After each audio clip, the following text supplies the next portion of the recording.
장 9절에서 13절 한 절씩 교독해서 보고 읽고 듣도록 하겠습니다. 제가 먼저 9절을 봉독합니다. 예수께서 그곳을 떠나 지나가시다가 마테라 하는 사람이 세간에 앉아있는 것을 보시고 이르시되 나를 따르라 하시니 일어나 따르니라. 예수께서 마태의 집에서 앉아 음식을 잡수실 때에 많은 세리와 죄인들이 와서 예수와 그의 제자들과 함께 앉았더니 바리새인들이 보고 그의 제자들에게 이르되 어찌하여 너희 선생은 세리와 죄인들과 함께 잡수시느냐. 예수께서 들으시고 이르시되 건강한 자에게는 의사가 쓸데없고 병든 자에게라야 쓸데가 있느니라. 함께 봅니다. 너희는 가서 내가 긍휼을 원하고 제사를 원하지 아니하노라 하신 뜻이 무엇인지 배우라. 나는 의인을 부르러 온 것이 아니요 죄인을 부르러 왔노라 하시니라. 아멘. 아멘.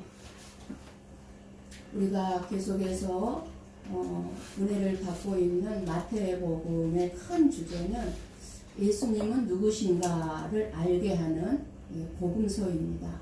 저자가 마태입니다. 그래서 예수님이 행하신 일들을 통해서 예수님이 죄인을 구원하러 오신 하나님이심을 알게 하고 또 저와 여러분이 어떤 존재인지 우리의 정체성을 알게 하는데 초점이 있습니다. 저와 여러분이 어떤 존재였습니까? 멸망받을 수밖에 없는 그런 존재였고 중풍병자요, 귀신 들린 자들이요, 바리새인들이요, 죄인들이요. 우리의 정체성이 이런 정체성이었습니다. 그런데 우리가 예수님이 저와 여러분을 부르심으로 말미암아 하나님의 자녀가 된 정체성으로 우리를 새롭게 변화시켜 주셨다는 사실을 말씀해 주고 있습니다. 그래서 오늘 말씀은 마태의 부르심을 통해서 예수님이 이 땅에 오신 목적을 알게 하고 있습니다. 마태의 부르심은 죄인이었던 저와 여러분의 부르심임을 깨달아야 합니다. 오늘 이 시간에 마태만 부르신 게 아니라 저와 여러분도 동일하게 부르시고 있다는 사실입니다. 세간에 앉아있는 이 마태를 마가복음과 누가복음을 보면 레이라 하는 세리였음을 알 수 있습니다. 세리란 이스라엘 민족을 지배하는 로마의 앞잡이인 노릇을 한다는 점에서 바리새인들에게서 천대와 멸시를 받는 그렇게 이스라엘 민족들에게 높은 세금을 거두어 들여서 그리고 로마에 바치는 세무서 직원이었습니다. 부자들뿐만 아니라 특별히 가난한 자들에게도 무거운 세금을 부과해서 그 돈을 로마에 바치고 그리고 많은 돈을 자신이 착복하였기 때문에 죄인 취급을 받고 있었습니다. 지금도 세무조사 나온다고 하면 회사들은 어떻습니까? 많은 세금을 물리게 되기 때문에 회사들이 세무조사 나간다 하면 경악을 하죠. 그리고 세무서 직원들을 두려워할 수밖에 없습니다. 지금도 그러죠. 그런데 이때 당시 예수님 이때 당시도 세금 징수원인 세무서 직원인 이 세리들은 악명이 높았고 매국노로 취급을 받았습니다. 그래서 세리는 이스라엘 민족인 유대인들에게 가장 악질적인 죄인으로 취급되었습니다. 같은 민족의 사람들에게 돈을 뜯어다가 로마에 바쳤기 때문에 악질적인 죄인이었어요. 예수께서 그런 세리였던 마테라 하는 사람이 세간에 앉은 것을 보셨다고 했습니다. 여기서 보고가 중요합니다. 그냥 마태가 세간에 앉아있는 걸 저 사람이 저기 앉아있네 이거를 봤다는 게 아니에요. 보고 무엇을 보았을까요? 마태의 무엇을 보셨을까요? 그런 세리였던 마태가 자신이 죄인됨을 고민하고 삶의 본내를 하고 있음을 보신 것입니다. 그 마태의 마음을 보신 것입니다. 세간에 앉아서 레이로서 세리로서 같은 민족을 힘들게 하는 자신의 죄인됨을 알고 세갈에 앉아 괴로워하는 마태를 향한 부르심이 시작됩니다. 그러니까 지금 마태는 자신을 예수님이 나를 만나 주신 간증을 짧게 쓰고 있습니다. 이런 나를 예수님이 만나 주셨다고 하고 있는 것입니다. 그러니까 이 마태는 이 간증을 짧게 쓰고 있지만 이 간증을 쓰면서 말할 수 없는 감격이 있었을 것입니다. 내가 멸시천대받고 죄인인 나를, 그 예수님이 나를 불러주셨고 만나주셨다는 것. 사람들은 셀이라는 직업만 보고 죄인 취급을 하고 상대도 안 해주었습니다. 가까이 하려고 하지도 않았습니다. 그러나 예수님은 그렇게 내 죄로 말미암아 괴로워하는 마태의 마음을 보고 나를 따르라 제자로 삼아 주셨습니다. 죄인들을 위해 오신 예수님의 은혜를 그래서 이 마태는 증거하지 않고는 견딜 수가 없었을 것입니다. 오늘 저와 여러분도 예수님을 만난 간증을 다 가지고 있을 것입니다. 그러나 이 시간에 지금 각자 자신의 간증을 써야 한다면 무엇을 쓰게 될 것 같습니까? 내가 어떻게 예수님을 만나게 되었고 그 후에 나는 어떤 변화를 겪었고 어떻게 하나님께서 나를 회복시키셨으며 내 인생에서 하나님의 일하심을 돌아본다면 신앙생활에 큰 유익이 될 것입니다. 마태는 자신의 짧은 간증을 통해 예수님이 어떤 분인가를 확실하게 드러내고 있습니다. 우리들의 간증 또한 내가 무엇을 했다가 아니라 나의 행위를 자랑하는 것이 아니라 또는 내 믿음을 자랑하는 것이 아니라 그렇게 할 수 있도록 내가 그렇게 행위를 할 수 있고 내 믿음을 가질 수 있도록 내 안에서 일하시고 나를 구원하신 하나님의 일하심을 드러내는 간증이 참된 간증인 줄 믿습니다. 세리 마태는 마음의 죄인임을 자각하고 하루라도 빨리 세리 집을 떠나고 싶었을 것입니다. 많은 돈을 지불하여 부자가 된 것도 기쁘지가 않았어요. 사람들이 무시하고 그러니 마음의 평안도 없었을 것입니다. 맨날 다 괴로웠을 거예요. 여러분 무시 당해 보셨습니까? 멸시 당해 보셨습니까? 얼마나 괴롭습니까? 그것을 당한 이 세리로서는 너무 괴로웠어요. 그런데 그때 예수님께서 지나가시다가 그런 마태를 보고 괴로워하는 마태를 보고 나를 따르라 하시니까 마태가 두말하지 아니하고 일어나 예수님을 따른다고 기록하고 있습니다. 그러니까 자신이 죄인됨을 아는 사람은 예수님의 부르심에 즉각적으로 따를 수 있습니다. 그러나 자신이 죄인임을 모르고 오히려 더 나아가 의인이라고 생각하는 사람들은 예수님을 믿고 따르기가 어렵고 오히려 예수님을 거부하고 배척합니다. 나에게는 예수가 필요 없어. 나 예수 안 믿어도 돼. 나는 예수 안 믿고도 얼마든지 잘 살 수 있어. 착하게 살고 있어. 예수가 필요 없습니다.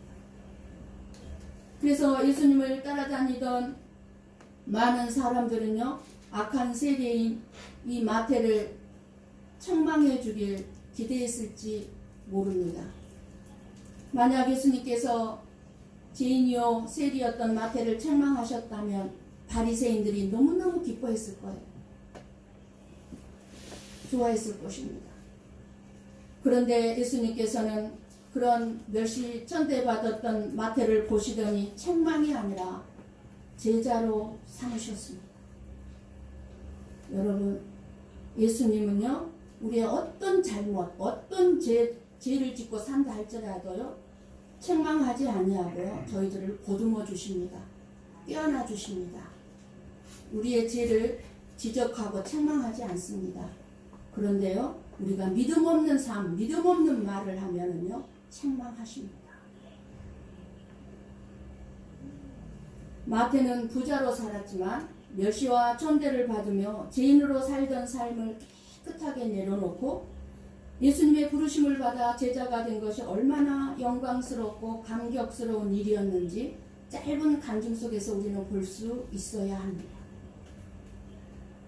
그 간격 속에 마태는 세리로서 많은 돈을 모은 부자였기 때문에 예수님을 집으로 초청해서 다른 많은 세리들과 죄인들이라고 생각하는 사람들을 초청해서 잔치를 벌여 맛있는 하는 음식을 대접하게 되었습니다.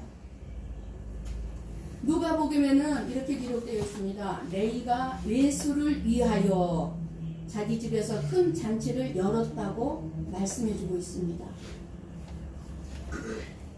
이 시대에 이렇게 예수님을 위하여 초청해서 잔치를 할 수 없었습니다.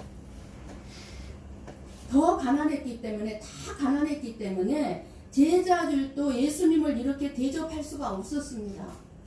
그저 예수님이 먹게 해주는 걸로 먹을 수밖에 없었어요. 예수님을 따라다니면서 제자들도. 그런데 마태는 부자였기 때문에, 돈이 많았기 때문에 잔치를 벌려서 음식을 많이 만들어서 예수님을 대접을 하며 지금까지 잘못 살아온 자신의 삶을 정리한 것입니다.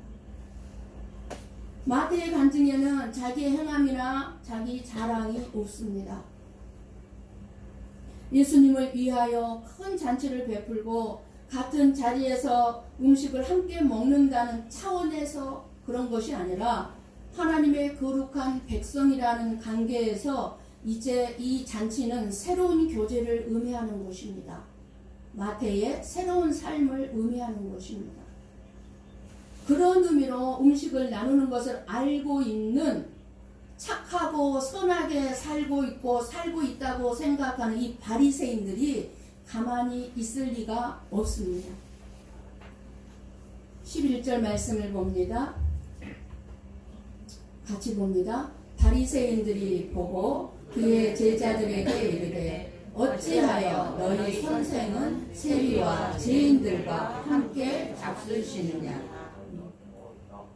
배척하고 거부한 예수였지만 그래도 유대인들이요 바리새인들은 거룩한 예수님을 알았어요. 거룩한 예수님을 알았는데 예수님이 누구예요? 유대인이에요. 예수님도. 네. 그러니까 거룩한 예수님을 알았는데 그런 예수님을 바리새인들이 보고 어떻게 거룩한 예수님이 저주 아래에 있는 그리고 죄인 취급받는 세리들과 그런 죄인들과 함께 식사를 하느냐고 제자들에게 예수님을 헐뜯기 위해 물은 것입니다. 이런 바리새인들의 말을 들으시고 예수님은 12절 13절을 봅니다. 같이 봅니다. 예수께서 들으시고 이르시되 건강한 자에게는 의사가 쓸데없고 병든 자에게라야 쓸데있느니라. 너희는 가서 내가 긍휼을 원하고 제사를 원하지 아니하노라 하신 뜻이 무엇인지 배우라. 나는 의인을 부르러 온 것이 아니요 죄인을 부르러 왔노라 하시니라. 아멘.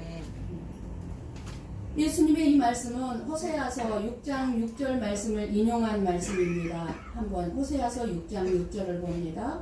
같이 봅니다. 나는 인애를 원하고 제사를 원하지 아니하며 번제보다 하나님을 아는 것을 원하노라. 아멘. 바리새인들은요 구약 성경에 대해서 너무나 잘 알고 있는 사람들이죠. 그래서 구약의 말씀을 예수님이 인용해서 바리새인들에게 지금 책망을 하고 있는 것입니다. 예수님은 왜 죄인들과 어울리는지를 말씀해 주시는 부분입니다. 이 땅에 오신 목적은 의인을 부르러 온 것이 아니라 나는 죄인을 부르러 왔다는 것입니다. 그러므로 죄인들과 어울리는 것이 당연하지 않느냐 그 말. 지금도 그러죠. 세상에 수많은 사람들, 교회 다니는 사람들을 어떻게 생각합니까? 죄를 안 짓는 사람들로만 생각을 합니다. 착각이죠. 교회에 나오고 예수 믿는다고 해서 죄 안 짓고 살 수 있습니까? 없습니다. 그런 죄인들을 위해서 예수님은 오셨습니다. 여기서 죄인이란 스스로 죄인임을 인정하고 죄사함을 사모하는 사람입니다.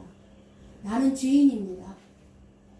그런 사람, 내 죄를 아는 사람, 그 죄인들을 위해서 오셨다는 거예요. 나는 선합니다. 나는 착합니다. 나는 죄를 지은 적이 없습니다. 이런 사람들을 위해서 오지 않았다는 것입니다. 그러므로 바리새인들처럼 스스로 의인이라 하는 사람들은 결코 예수님과 함께 할 수 없었을 것입니다. 여러분 이제 바리새인 나오면은요, 바리새인 그 자리에다 내 이름을 넣으세요. 나를 넣으세요. 바리새인은 따로 딴 사람이 바리새인 아니에요. 내가 바리새인이에요. 내가 바리새인. 그러니까 내가 여기 설교할 때 바리새인 하면은 여러분 경숙이가 이렇게 넣어주시면 되겠어요. 여러분의 이름을 넣어주세요. 바리새인들의 생각에, 자 이제 여러분의 이름을 넣으세요. 경숙이의 생각에 의하면 천국에는요, 세리 같은 죄인들이 자리가 있어서는 안 된다는 생각을 가지고 있었어요. 죄인들은 멸망을 당하고 모두 지옥불에 떨어져야 마땅했습니다. 맞아요. 용서받지 못한 죄인들은 그렇게 될 것입니다. 그렇게 될 거예요. 그런데 바리새인들은 자신들이, 자기 이름을 넣으세요. 죄인들이고 제사함을 받지 못하면 지옥에 떨어질 것을 조금도 생각하지 못하고 있습니다. 이 바리새인들은 자기들이 의인이라고 착각하는 바람에 죄인을 구원하러 오신 예수님과 어울릴 수 있는 기회를 스스로 거부해 버렸습니다. 예수님을 뜨겁게 만날 수 있는 기회들을 다 거부해 버렸어요. 바리새인들의 모습에서 저와 여러분도 신앙생활의 본질을 모르고 종교적인 열심으로 신앙생활을 하게 되면 내 자신을 다른 사람보다 더 거룩하고 의롭다고 믿음 있는 사람으로 여기고 다른 사람을 비난하고 정죄하는 모순투성이의 종교인이 된다는 사실을 우리는 깨달아야 하고, 내가 바로 바리새인의 모습이 아닌지 이 시간에 돌아보기를 원하고 계십니다. 저나 여러분에게는 바리새인적인 모습이 너무나 많이 있습니다.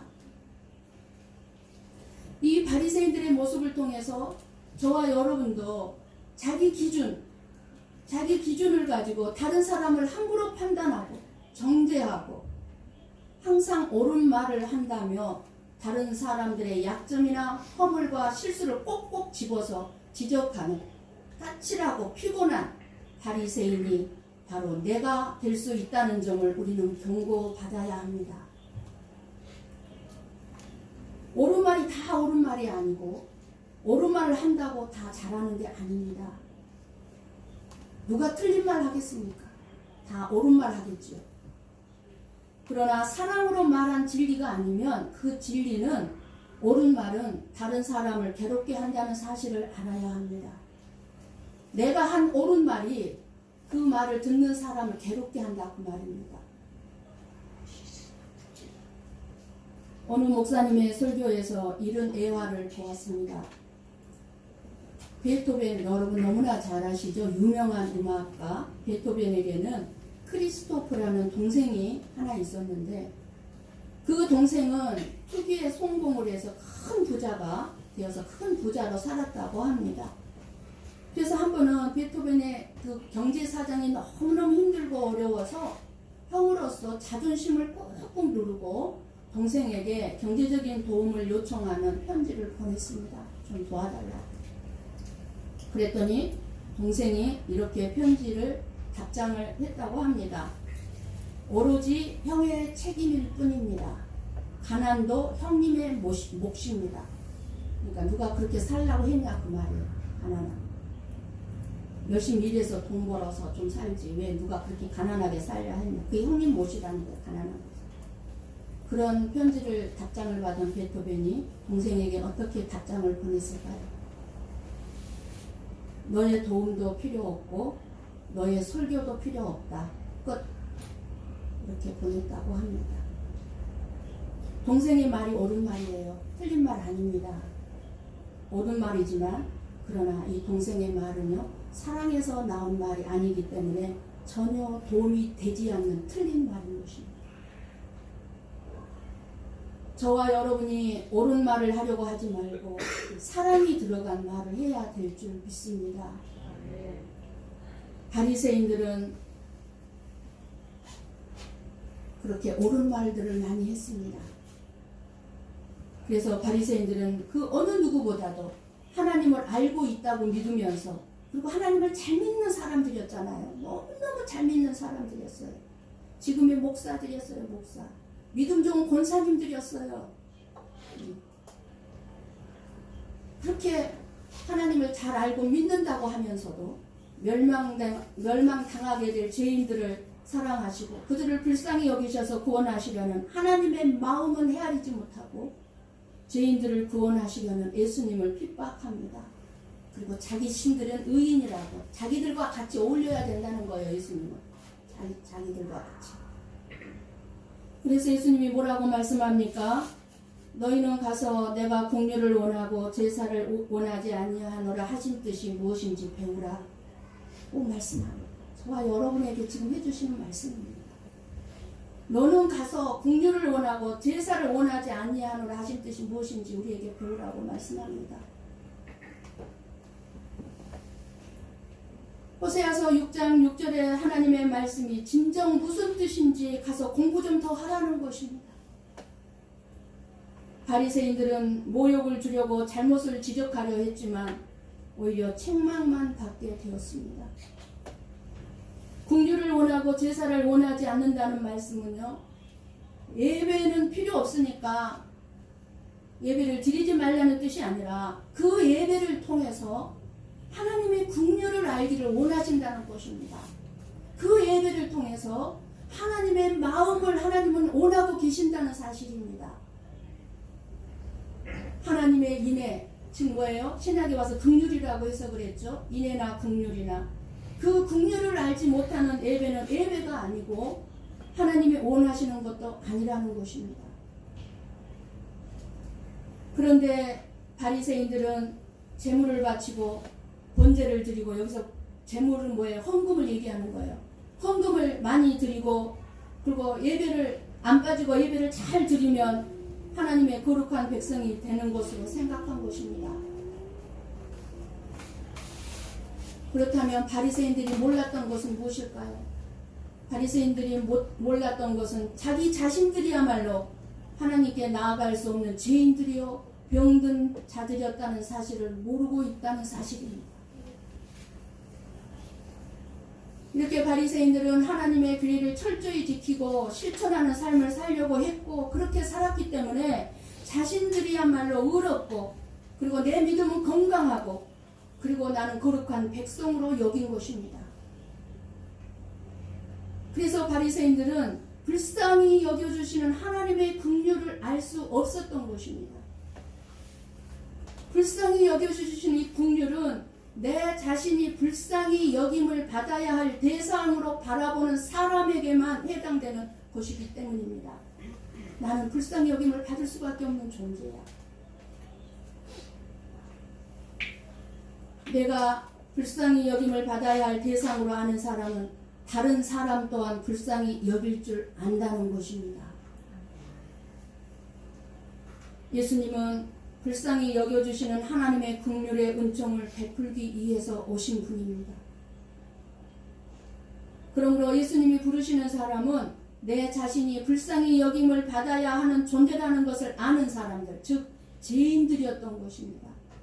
며칠 전에 유응열 목사님이셨나요? 그분의 핵심 말씀이 자기 자신이 하나님 앞에 기도 제목이 뭐였습니까? 은퇴한 목사님, 존경하는 목사님이 뭐였다고 했습니까? 오직 하나님의 영광을 보게 하옵소서와 나를 불쌍히 여겨주시옵소서. 저와 여러분도 마찬가지예요. 우리가 하나님 앞에 내놓아야 할 기도의 제목은 딱 두 가지. 하나님의 영광을 보게 하여 주옵소서. 나를 불쌍히 여겨주시옵소서. 나를 불쌍히 여겨주시옵소서. 사랑하는 성도 여러분, 여러분은 자신이 죄인임을 아십니까? 하나님의 불쌍히 여김을 받아야 할 존재임을 아십니까? 저와 여러분에게 중요한 것은 내 자신이 예수님 앞에 죄인이라는 것을 아느냐인 것입니다. 중요한 것은 죄인이라는 말을 하는 것이 아니라 알고만 있는 것이 아니라 진심으로 내 자신이 불쌍히 여김을 받아야 할 죄인으로 여기면서 하나님의 긍휼을 구하는 자로 오늘 또 나왔느냐 하는 것입니다. 마태가 제자로서 복음을 전하면서 평생 잊지 않고 가슴에 새겨진 말씀이 바로 나는 의인을 부르러 온 것이 아니요 죄인을 부르러 왔노라 하신 이 말씀이었을 것입니다. 평생 사역을 하면서 이 말씀을 잊지 않고 끊임없이 사역을 했기 때문에 수많은 믿지 않는 자들을 불쌍히 여기는 마음으로 했을 거예요. 가난한 자들에게 세금을 걷어서 로마에 바칠 때마다 얼마나 마음이 괴로웠겠습니까? 저와 여러분이 평생 신앙생활을 하면서 잊지 말아야 하는 것이 나는 불쌍히 여김을 받아야 할 존재이고 나는 병든 자라는 것입니다. 쉽게 말하면 환자라는 것입니다.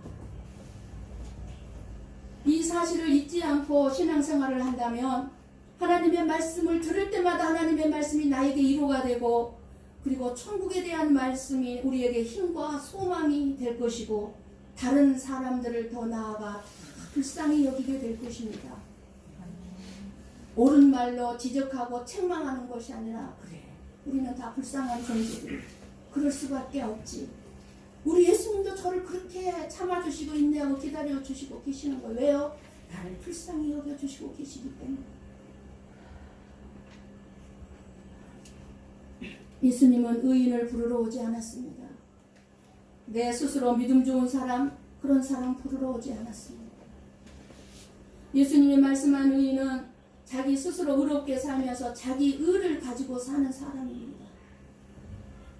자신이 행한 것을 의로운 신앙생활로 여기면서 그 의를 근거 삼아서 하나님 앞에서 정당한 존재가 되고자 하고 다른 사람들을 불쌍히 여기는 것이 아니라 죄인 취급하는 것이 예수님이 말씀한 의인이 아닌 의인인 것입니다. 의인도 아니면서 본인이 의인으로 여기는 것입니다. 그래서 하나님은 수시로 저와 여러분들에게 여러 가지 문제와 고난을 주셔서 나의 죄를 보게 하고 나 또한 불쌍히 여김 받아야 할 존재에 지나지 않음을 날마다 보게 하셔서 하나님의 긍휼을 입은 자녀로서 그 긍휼을 가지고 다른 사람들을 대하도록 일하십니다.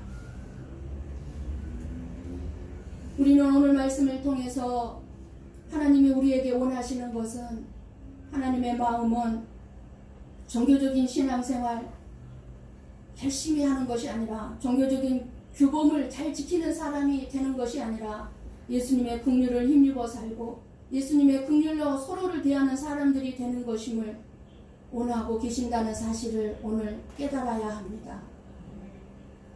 우리가 분명하게 알아야 할 것은 우리가 예배도 소중하게 여겨야 하지만 그만큼 중요하게 여겨야 할 것은 예배만큼 소중하게 여겨야 하는 것은 우리가 예배를 드리고 난 후에 여러분들이 가정으로 여러분들이 직장으로 여러분들이 사회 공동체 속으로 들어갈 때 피차 서로에게 긍휼을 베푸는 일을 실천하며 살아가는 것이 중요합니다.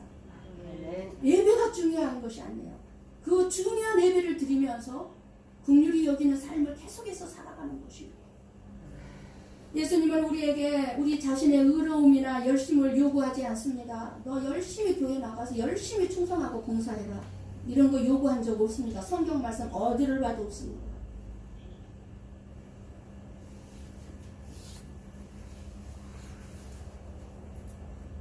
하나님의 마음을 알면은요 하지 말라고 그래도요 자연스럽게요 내 의 드러나지 않고 하게 됩니다. 그것을 하나님은 받으시고 그것을 받으신 하나님은 주시는 것입니다. 저와 여러분 자신이 부족하다고 느끼십니까? 나는 허물과 실수와 죄투성이라서 하나님 앞에 나올 자격이 없다고 생각하십니까? 그렇게 생각하신다면 여러분은 충분히 자격이 있는 줄 아시기 바랍니다. 사실은 세상에 의인과 죄인이 따로 있는 게 아닙니다. 단지 내 자신이 죄인인 줄로 깨달은 소망 있는 죄인과 내 자신이 의인으로 착각하는 구제불능의 죄인들이 있을 뿐입니다. 또한 세상에는요 병든 자와 건강한 자가 따로 있지 않습니다. 단지 세상에는 내 자신이 병든 줄 모르기 때문에 내 자신을 고쳐주려고 오신 참으로 놀라운 의사이신 예수님을 배척하는 믿지 않는 심각한 위험에 처해 있는 병자가 있고요. 내가 내 영혼이 병든 줄 알고 그저 내 영혼을 끊임없이 치료받기 위해서 위대한 의사이신 예수님 앞에 나오는 소망 있는 병자가 있을 뿐입니다. 그래서 교회는요, 내가 병자임을 아는 환자들이 모인 종합병원이 교회입니다. 교회는 종합병원이에요. 육신적으로도 병든 자들이 많지만 마음의 병이 다 가지고 있어요. 상처 없는 사람이 한 사람도 없어요. 다 마음의 병이 있어가지고요. 상처들이 있어서 서로 그 상처로 막 찔러요. 불쌍히 여길지 모르고 그냥 정죄하고 비난하고. 그런 것이 교회입니다. 그리고요, 내가 죄인임을 아는 죄인들이 모인 곳이 교회입니다. 교회는 의인들이 없습니다. 죄인들이 모인 곳이 교회입니다. 우리는 그래서 예수님의 긍휼히 여기심, 나를 불쌍히 여기심으로 인해서 그런 죄인들인 저와 여러분이 구원을 받았습니다. 예수님의 긍휼 때문에 날마다 은혜를 누리며 우리는 살아가고 있습니다. 예수님의 긍휼을 입은 자들은 긍휼을 베풀 책임과 의무가 저와 여러분에게 있습니다. 긍휼을 베풀게 하는 신앙생활이 아니라면 그 신앙생활은 가치가 없는 신앙생활입니다. 하나님이 인정해주지 않는 신앙생활입니다. 예수님은 예배보다 긍휼을 원하시는 하나님의 마음을 오늘 우리에게 알라고 하십니다. 하나님의 마음이 어떤 마음인지. 우리가 할 일이 무엇입니까? 이제 내가 긍휼히 여김을 받고 불쌍히 여김을 받았다면 우리가 서로 불쌍히 여기며 서로 긍휼히 여기며 살았으면 좋겠습니다. 오직 예수님의 긍휼로 사는 저와 여러분이 되시기를 주님의 이름으로 간절히 축원합니다. 기도하겠습니다.